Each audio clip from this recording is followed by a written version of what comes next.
Today I want to talk a bit about delegation. Now that's a subject that lots of people find to be quite a thorny issue. Whether you're on the receiving end of delegation that isn't very successful, or whether you're the person who is in the position of delegating work and it isn't working as well as you'd like it to, then it may well be something that's caused you a certain amount of stress or frustration or sleepless nights.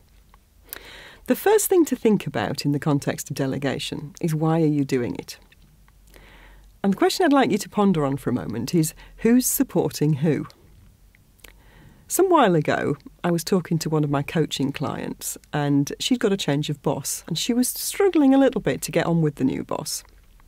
And she related some of the things that had happened and things that had surprised her that her new boss had said and done.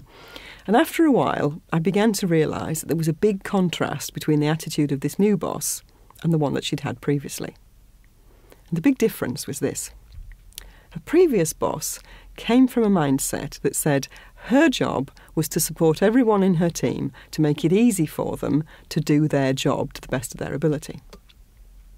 The new boss had a mindset that said his job was to deliver the work and everybody in his team was there to support him in making the right things happen. Can you see the difference? So we'd ask the question, who's supporting who? Now, I'm not saying either of those are necessarily right or wrong. I think they both have consequences, but that's always the way, isn't it? But let's think about it. If you have the mindset that your job is to make it easy for everybody in your team to do their job, then you really do need to be delegating. Because if you don't delegate and you're spending all your time supporting other people, you're never going to get any work done yourself. Plus, if you haven't delegated, then there won't be a lot of interesting stuff for other people to do. So in that case, if you delegate all the work and then help your people deliver it, that's a very different way of doing it than if you do the work and ask your people to support you in delivering it. Of course, some delegation's got to happen because no one person can do all the work. I guess it's about the degree of delegation that you do and how much you trust the people you're delegating to. And that's the tricky thing, isn't it? If you're on the receiving end and your boss isn't trusting you with as much as you think you're capable of, or they're giving you more than you think you can deliver, then that's quite a tough conversation to have. Because nobody wants to feel like they're being negative or difficult or that they're not capable.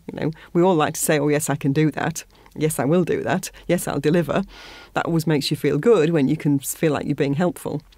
But you've also got to be realistic, because if you take on more than you can actually handle, then that's going to be a problem for everybody. So, if you're on the receiving end of delegation, one of the things that I suggest you do is just take a step back and make sure that you're clear about what's involved. So, in terms of time, in terms of expertise, in terms of how challenging it might be to get other people to participate. Do you need to influence other people in other departments and so on? So that you've got a really good idea of what you're being invited to do. And make sure that you feel confident that you can actually deliver it in the timescales that you're being asked for.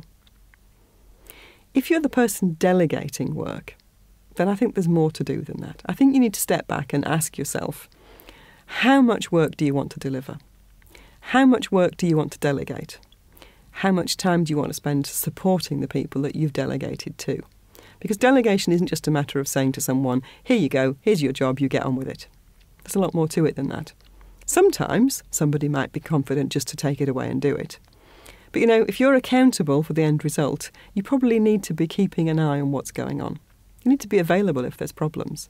You need to be available if there's suddenly an opportunity to achieve something much, much greater than you originally set out to. So you can't just give somebody a task and walk away from it. You do have to keep in contact with them. But I think the most fundamental thing is, how do you see the role? Are you supporting your team or are they supporting you?